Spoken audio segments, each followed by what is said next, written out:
भाइयों को मेरा हाथ जोड़कर जय गुरु महाराज की प्रेम से बोलो सतगुरुदेव भगवान की, बोलो संत समाज की, बोलो साचे दरबार की। प्रेमी बंधुओं, कुछ कहने से पहले मैं दद्दा जी की इस जन्मभूमि को, जिस शरीर के माध्यम से उन्होंने सतमार्ग अपने गुरु महाराज से पकड़कर सत्य में स्थिति पाई, मैं उनको और उनकी जन्मभूमि को कोट कोट नमन करता हूं।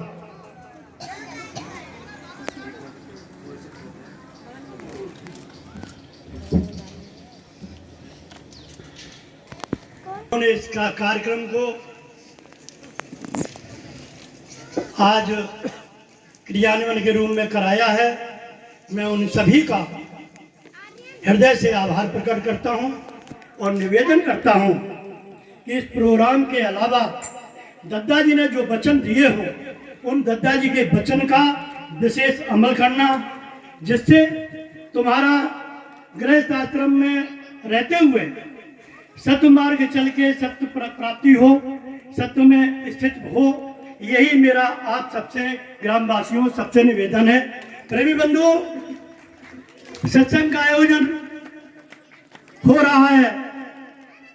क्या हमारे दद्दा जी जिस समय शरीर में थे, उस समय उन्होंने अपने शरीर की आसक्ति दूर कर दी थी, संबंधों से आसक्ति दूर कर दी थी।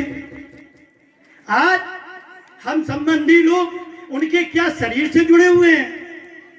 विषय ये है, शरीर से तब जुड़े रहना अच्छा है जब वो शरीर में थे।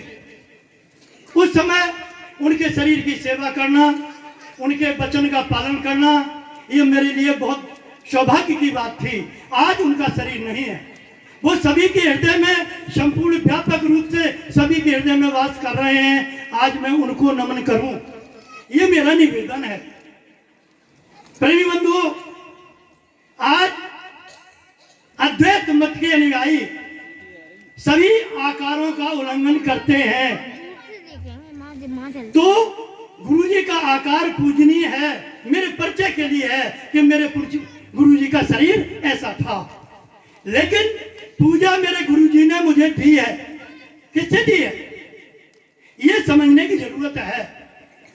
विकार विषय किसमें है? विकार और विषय हमारे आपके चित्त में है।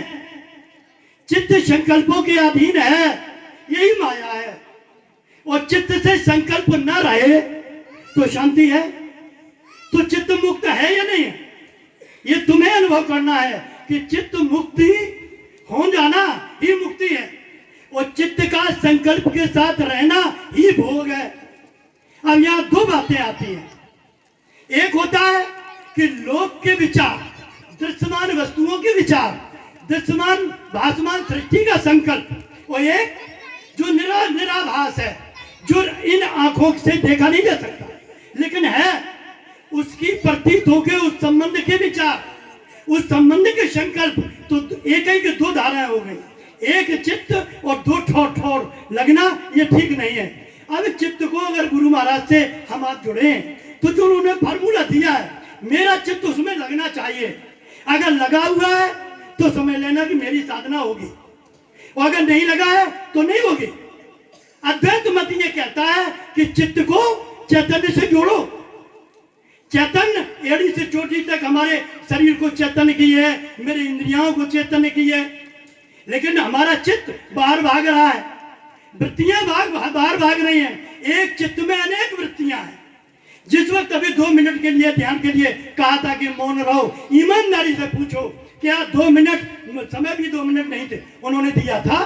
2 मिनट के समय में भी क्या मेरी चित्त में एक भी सेकंड के लिए मौन हुआ? उत्तर मिलेगा नहीं। क्यों? किसी न किसी वृत्ति के साथ है, और वृत्ति का से दूर हटना ही भजन है। अगर चित्त वृत्तियों से दूर नहीं हो रहा है तो वैराग नहीं है। वैराग माने जो चित्त राग में आ गया और तुरंत हट गया, ये वैराग है। इस वैराग की अवस्था चाहे किसी भी स्थिति में शरीर हो और किसी भी आश्रम में हो, उसके लिए क्रियान्वयन करनी एक है। स्वामी विवेकानंद ने कहा है चित्त चैतन्य में जोड़ो। हमारे योगेश्वर जी रामायण गीता में कहते हैं कि प्राण को मस्तक में स्थापित करो। हमारी आरती कहती है कि तले की वस्तु गगन ठहराओ। तो ठहरना कि नहीं ठहरना? और गगन की तले की वस्तु क्या है यही नहीं जाना, कैसे ठहरा है ये भी नहीं जाना। तो हमारे पास फार्मूले में, युक्ति में कमी है। दद्दा जी ने वो किया और करके आज वो सभी व्यापक स्वरूप में स्थित हैं। इसलिए आज मैं उनको और उनके अनुयायियों को कोटि कोटि नमन करता हूं। प्रेमी बंधुओं, भक्ति प्राण से होगी, शरीर इंद्रिय मन बुद्धि से नहीं होगी। भक्ति प्राण से होते मन से कीजिए भाव, और परमारथ प्रतीत में यह मन जाए तो जाए। ये दिया है फार्मूला। प्रेमी बंधुओं, एक और उर्दू में एक शायरी है, कहते अभी कह रहे थे भाग बदलने की। भाग कब बदलेगा? हाँ भाई, भाग के निर्माता है। कहा है उन्होंने संतों में, बदल जाती है तकदीर जिससे, बदल जाती है तकदीर जिससे, तदबीर उसे कहते हैं। तदबीर माने युक्ति, फार्मूला। और पार हो जाए जो यज्ञ के, कहते हैं कि भक्ति के पार जो हो जाए उसने अपना भाग बदल लिया। तो विचार ये करना है, क्या मेरी चेतना भक्ति के ऊपर जा रही है कि नहीं जा रही? अगर जा रही है तो आप वास्तव में अपने गुरु महाराज के सच्चे भक्त हो। और गुरु महाराज ने युक्ति दे दी और हम जा ही नहीं रहे, हम उसे अपनी बाहर की सृष्टि में ही दिन रात उसी में लगे हुए हैं। तो ये भोग है, योग नहीं है, ज्ञान नहीं है। ज्ञान का अमल कब है? जब हम चित्त को इनसे हटाएं और गुरु जी के फार्मूला से लगा दें। और कहा? भक्ति से ऊपर, भक्ति तक तो ये लोक है, यहीं से संसार चालित हो रहा है। हम इंद्रियों के माध्यम बाद में गए, पहले भक्ति में आए, ताकि बाद नीचे उतर के इंद्रियों में गए। तो जब लोक यहाँ से शुरू है तो यहीं से पलटना परलोक की शुरुआत है, इससे नीचे नहीं है। इससे नीचे लोक बना रहेगा, चाहे कुछ भी करिए। परलोक जाने के लिए हमें भक्ति के ऊपर जाना पड़ेगा। संतों ने लिखा है कि प्रकृति में जब राम को जहां उजाला होए, यहां कहा है कि यहां उजाला होगा कब? जब हम समेट के जाएं। सिद्धांत में कहते हैं कि जो अपने आप को समेट ले, समेटने सिमटा हुआ जो बल है, सिमटी हुई जो शक्ति है, वो सिद्ध है। कहूं सिद्ध नहीं करना। और जब सिमटी हुई शक्ति किसी संकल्प से हो गई तो वो संकल्प सिद्ध हो जाता है। तो बच्चे कहां जाओगे मनोती बनाने? आपका संकल्प ही सिद्ध होता है। इसलिए प्रेमी बंधुओं, पहले हम अपनी सिमटी हुई शक्ति को समेटना। फैल गए आप फैल गए हो, आप ही को समेटना है। दूसरा कोई भजन नहीं करे, आप ही लोग के करने वाले हो, आप ही परलोक की करनी करोगे, दूसरा कौन करेगा? इस शरीर में आप हैं, शरीर में आप हैं, आपसे शरीर चल रहा है, आपसे इंद्रियां चल रही हैं, आपसे मन बुद्धि चल रहा है, लेकिन आप अपना संग नहीं कर पा रहे हो। इसलिए संतों की शरणागत में जाना पड़ता है। संतों के शरण में जाके ही आप इस शरीर में अपने से मिल पाओगे। आप इसमें कौन है? कोई कहता राम है, कोई कहता देवी है, कोई कहता गुरु है, कोई कहता हंस है, कोई कहता रूह है, कोई कहता नूर है। ये सब वस्तु एक ही है, वास्तव में गुरु है। हम लोग कह देते हैं जय सच्चिदानंद या जय गुरु महाराज की, तो उस अविनाशी स्वरूप को गुरु महाराज कहते हैं कि ये गुरु है। आत्मा सबका गुरु है, इसमें दो राय नहीं है। पर आत्मा रूपी गुरु से मेरा मेल हो जाए। जब तक गुरु से मेल नहीं है, हमारा गुरु मेरे सम्मुख नहीं है, तब तक दो स्थितियां हैं। पहले इस शरीर को जाके हम अपने जो इसके जानकार महापुरुष हैं उनके सामने शरणागत होके उनके सामने मुझे जाना पड़ेगा। अपने अहंकार की भूमि को उनके चरणों में डालना पड़ेगा। तब वो आपको आपके अंदर अखंड आत्मा से सम्मुख कराएंगे। ये उनका काम है। ये करवा दें और हम करने लगे तो रास्ता में मिल गया। क्योंकि मार्ग दो ही है, या तो सतमार्ग है और सतमार्ग नहीं है तो असतमार्ग है। अगर सच नहीं है तो झूठ है, अगर सत्य नहीं है तो असत्य है। भजन सत्य का करना है ना। सत्य इस शरीर में आपके अलावा कोई नहीं है। आप जहां तक जाओगे, जहां तक सृष्टि में जाओगे, असत्य ही मिलेगा। लेकिन जहां तक गया वो सत्य के सहारे गया। हमें पीछे लौटना है, उलटना है। उल्टा नाम जपा जग जाना। क्या उल्टा है? उन्होंने अपनी इस शक्ति को, जो नाम शब्द से कहा गया, इस शक्ति को उलट लेना है, उलट के भजना है। और उलटे नहीं है तो यही तो कहते हैं संतों का मार्ग तो उल्टा है। आम बुद्धिमान लोग ये कहते हैं, लेकिन संतों का मार्ग सीधा है। आप कहां से उतरे? ब्रह्मरंध्र से उतरे और भ्रगुटी पर आके इंद्रियों के सारे और नीचे से नीचे जगह में चले गए। अब आपको अपने घर में आना है तो वापस आना पड़ेगा, नहीं आना पड़ेगा? अपने घर में आने के लिए वापस कदम खींचने पड़ेंगे। और आपका घर ही गुरु का घर है, गुरु का घर ही आपका घर है, दूसरा नहीं है। गुरु के घर में आने पर सब बाधाएं दूर है। कहते हैं गुरु गृह पढ़न गए रघुराई, और कितनी देर? अल्पकाल। 14 विद्याएं पीछे, और जब परलोक की विद्या उसके मुट्ठी में हो गई। ये है संतों का मार्ग, संतों के द्वारा ही मिला है। आज मैं दद्दा जी को, उनके भक्तों को इसलिए श्रद्धा से उनके चरणों में सिर रखकर बात कह रहा हूं कि दद्दा जी एक अपार पार में नहीं खड़े थे, अपार स्थिति में थे। आज हमें अपने आप को, हमें सबको अपने आप में देखना है, क्या मैंने इस प्रकृति को पार किया? प्रकृति पार प्रभु सब उर्वासी, तब समझ में आएगा। और प्रकृति के साथ ही हैं, देहाध्यास में ही खड़े हैं, संकल्प के साथ ही खड़े हैं। दोनों स्थितियां हमारी भोग में जाएंगे। देहाध्यास में खड़े हैं या संकल्प के साथ हैं, तो दोनों स्थितियां हमारी भोग में ले जाएंगी। इसलिए संतों के सानिध्य में जाके मुझे इन्हीं से उपराम होना है। कहते हैं यह तन विष की बेल है, गुरु अमृत की खान। और शीश दिया जो गुरु मिले तो सस्ता जान। कौन गुरु? जो इस शरीर में पूरे में रोम रोम में विराजमान है। इस रोम रोम रमने वाले राम, रोम रोम में रमने वाले गुरु का से मेरा संबंध जुड़ जाए, ये सत्य है। जब शरीर पूरा करते हैं तो कौन जाता है इस शरीर से? इस शरीर से मैं आप फैले हो, आप ही समेट के निकल जा। और किसी संकल्प के आधार पर अंत मता सो गता, इस सिद्धांत से संकल्प आपके साथ है तो जन्म ले लेते हो जाके। और अगर इसी शरीर में रह के कुछ समय के लिए हम निसंकल्प निर्विचार स्थिति में जाने लगे, कुछ समय के लिए, मान लीजिए 10 सेकंड के लिए आपने गुरु महाराज के गुरु के द्वारा आप निर्विचार स्थिति में 10 सेकंड के लिए गए और अभ्यास डेली कर रहे हैं। और जिस दिन समय आया शरीर पूरा होने को, उस समय हम 10 सेकंड के लिए अपने स्थिति में चले गए तो गुरु महाराज ने आप मुक्ति का रास्ता दे दिया। ये है यहाँ प्रेम। हमें आपको सबको भजन करना है। हमारे स्वामी जी से एक बार कहा गया कि आप कपड़ा रंग लो, तो उन्होंने एक इतना सहज उत्तर दिया कि अगर कपड़ा रंग ले तो का भजन नहीं कराओ पड़े। जवान बंद हो गए।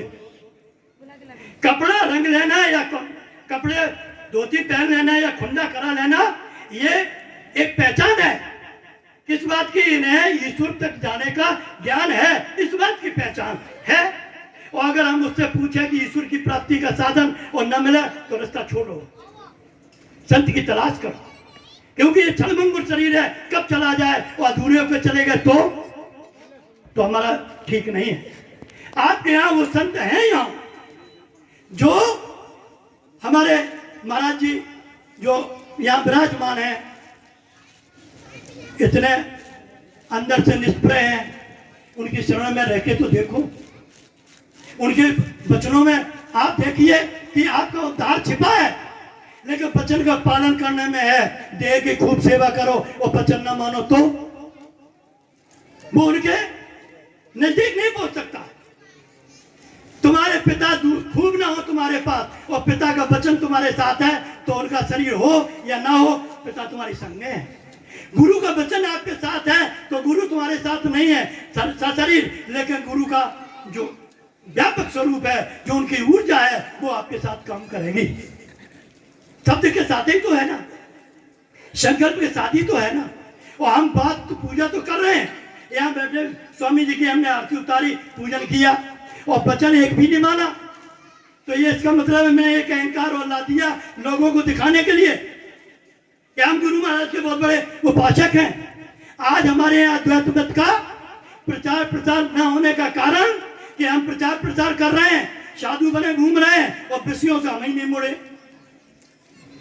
आपकी बात क्या कहें, और आपों की यही गति है कि आप भी विषयों से नहीं मुड़ रहे हो, तो बताइए खुशबू कहां से फैले? खुशबू देने वाले आप हो। आप विषय आसक्त होकर किसी से मिलोगे, आपका मान कम हो जाएगा।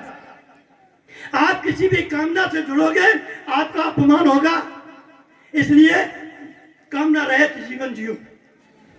कामना नहीं है, क्यों? इसलिए कि प्रारब्ध पहले से तुम्हारे संग है। हर एक व्यक्ति का, जिसका जो प्रारब्ध है उस प्रारब्ध से अधिक कोई किसी को मिल ही नहीं सकता। ये सिद्धांत है।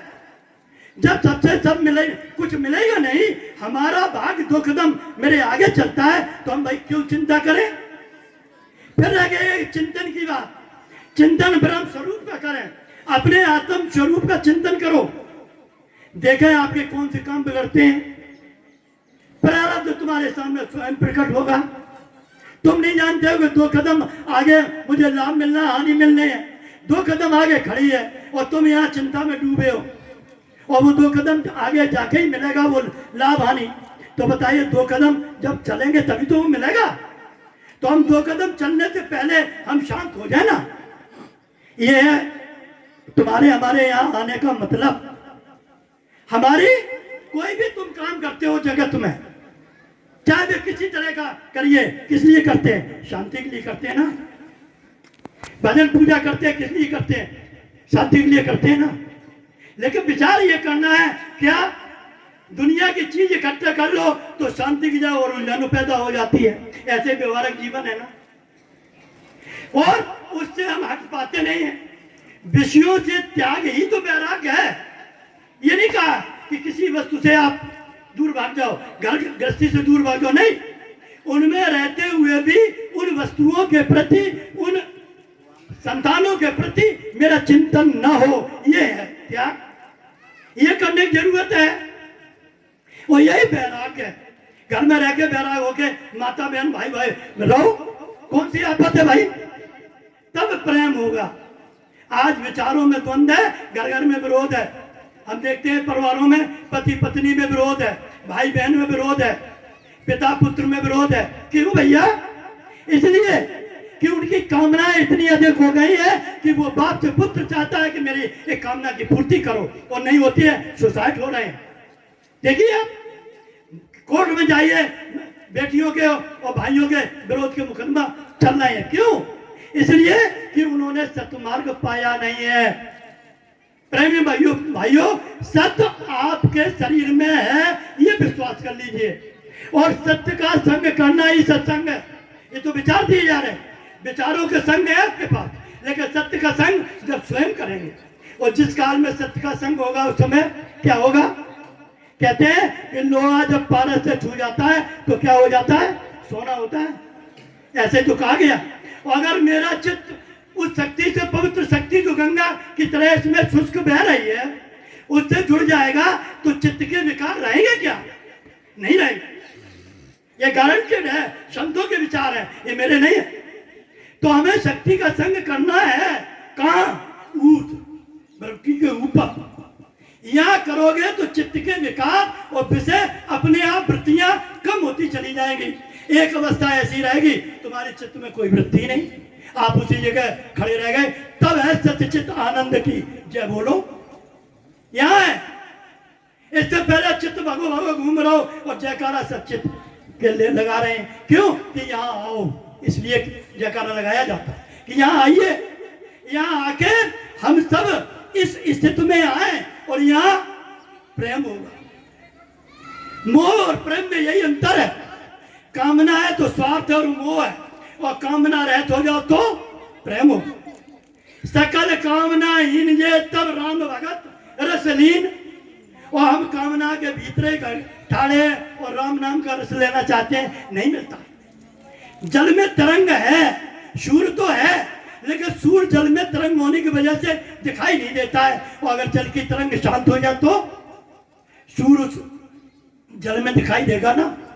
इसी तरह भीतर हम हलचल में हैं, तब तक मेरा गुरु मुझ में प्रकट नहीं हो रहा है। और जिस काल में आप शांत हो जाए, किसी भी युक्ति के द्वारा आप होइए, और जिस समय आप शांत होंगे उस समय तुम्हारा गुरु तुम में प्रकट हो जाएगा। इसको एक संत ने लिखा है, जब तक सूरत से मिटे नहीं मन निश्चल नहीं होए, और तब तक पीऊ परसे नहीं परमात्मा प्रकट नहीं होता। यही विपत है मोह, हमें तुम्हें यही तो आपत्ति है। हम प्रयास करते हैं फिर भी कोई कोई हलचल हमें हिला रही है, मेरे बल को हिला रही है। बल को हिलना ही हिलना है, और बल का शांत हो जाना ही समाधि है। यह समाधि की अवस्था, जिस काल में आपका बल, लेकिन दो तरह की समाधि है। एक समाधि निर्विकार, यहाँ जो बात हो रही है निर्विचार स्थिति, निर्विचार समाधि की, संकल्प रहित समाधि की है। वो एक संकल्प समाधि भी होती है। जैसे आंखें खोले हो और किसी विचार के संग तो पूरी ताकत से दही में लग गए। आंखें खुली है और तुम्हारे सामने से कोई निकल जाए और फिर आके कोई पूछे कि भैया कोई निकल गया, तो आप कहेंगे भैया कोई निकल तो गया है, कौन था ये नहीं बता पाऊंगा। क्यों? आप आंखों के साथ थे ही नहीं, आप उस विचार के साथ थे। तो वो विचार संकल्प समाधि तो है, लेकिन संतों की समाधि नहीं है। संतों की समाधि में कहते हैं इस स्थिति में रह के आप समाहित चित्त करके फिर इस संसार में जियो, युद्ध करो, युद्ध भी करो, मेरा स्मरण भी करो। स्मरण और चिंतन में अंतर है प्रेमी बंधुओं। चिंतन, जहां चिंतन का अंत होता है वहां से स्मृति अवस्था की प्रारंभ होता है, और जब तक चिंतन है तब तक स्मरण नहीं है। संतों ने लिखा है, गीता में अर्जुन ने अर्जुन से कहा है कि तू युद्ध भी कर और निरंतर मेरा स्मरण भी कर। तो स्मरण चिंतन की अंतिम अवस्था और स्मरण की प्रारंभिक अवस्था का नाम स्मरण है। स्मरण माने याद। याद किसकी करते हो? जिसको आपने देखा हो, और जिसको देखा नहीं उसकी याद कर लोगे? नहीं होगा ना। इसलिए भजन करना है तो भजन हमें भजना है, लेकिन किस ओर? अपने अंतर्यामी स्वरूप की ओर। स्वरूप अनुसंधान करते रहो और अपना घर गृहस्थी का काम करते रहो। यही जीवन का मूल है। इस जीवन के मूल को समझ के यात्रा आगे बढ़ाओ। समय हो गया? हो गया? 5 मिनट और दिया प्रेमी बंधुओं, मेरा चित्त को समाहित करने की युक्ति की बात जो चल रही है उसको करना है। करना कैसे है? देखो, जैसे चित्त को आपने दो जगह लगाया, एक जगह जहां तुम्हारा लगेगा, दोनों जगह आसक्ति जहां जहां है तहां तहां लगता है। अगर आपने गुरु जी के फार्मूले पे विशेष श्रद्धा रखी, जहां गुरु जी के वचन पे आसक्ति अगर होगी आपको, तो चित्त आपके गुरु जी के वचन के साथ जुड़ जाएगा। उधर से धीरे धीरे आपका कम होने लगे। तो अब गुरु के वचन पे आपको विश्वास है कि नहीं? अगर है तो चित्त वहां लग जाएगा, किसी के रोके रुकेगा नहीं। और अगर नहीं है तो जहां लगो तहां लगो रहे, चाहे कुछ भी करिए। फिर हटाने की कोई जुगत भी नहीं है। जुगत यही है, चित्त को उपराम ले जाना। कहां से? जहां अगोचर है, तुम हो एक अगोचर सबके प्राणपति, यहां ले जाना है। अगोचरी मुद्रा का ज्ञान है। गो गोचर जहां लग मन जाए तहां तक तो माया है, ये संतों ने लिखा है। गो गोचर जहां लग मन जाए जहां तक तहां तक माया जानो भाई। और फिर कह रहे अगोचर है, तो अगोचर माने शरीर इंद्रिय मन बुद्धि के लिए अगोचर है, लेकिन गुरु के अधीन है। गुरु के अधीन इसलिए है कि अगर बुद्धि के बस में होता तो बुद्धिमान इसको पाले थे। ये गुरु के अधीन है। गुरु उसको इस बुद्धि से जो परे है, अट परे है तुम्हारा मुकाम और तुम्हारा स्वरूप, उस स्वरूप की ओर वो आपके चित्त को ले जाते हैं। ये उनका काम है। और ये काम कर मिल गया और फिर वो ना करे तो हमको है, फिर तो मक्कार है ना। तो मक्कारी इसमें चलती नहीं है प्रेमी बंधुओं, इसमें मक्कारी को कोई स्थान नहीं है। खरी कसौटी नाम की खोटा टिके न कोई, और नाम कसौटी बेस है जो मर जीवा। मरना क्या है? संसार की आसक्ति से भागना, मरना है। संसार से आसक्ति छोड़िए, अपनी आत्मा से आसक्ति जोड़िए। आपका आत्मा जब गुरु है, इससे आसक्त हो, और जब इससे आसक्त हो गए वो यही सब करता जाता है, सब कुछ करता जाता आत्मा ही है। तो भैया हम मालिक से क्यों ना मिले? जिस शरीर में रहते हैं उस शरीर के स्वामी से मुलाकात नहीं है, तो हम कितने बड़े सियाने हैं। जिस घर में रह रहे बाकी मालिक को पता ही नहीं, तो हम शऊरदार है कि बेशऊर? हमारे हिसाब से तो बेशऊर ही है। जब हम घर में रह रहे हो, कोई भी पुलिस आके मुझे पकड़ ले गया आगे, तो हमसे पूछेगा कि तुम्हारे मकान मालिक का नाम क्या है, तो हम जानते नहीं, तो वो कहेगा ये पक्का चोर है। और अगर तुम्हें मालूम है तो वो काल रूपी पुलिस तुम्हारा कुछ बिगाड़ नहीं सकती है। क्या तुम्हें मालूम है कि मेरा स्वामी ये है? आज स्वामी के साथ हो तो काल पीछे है।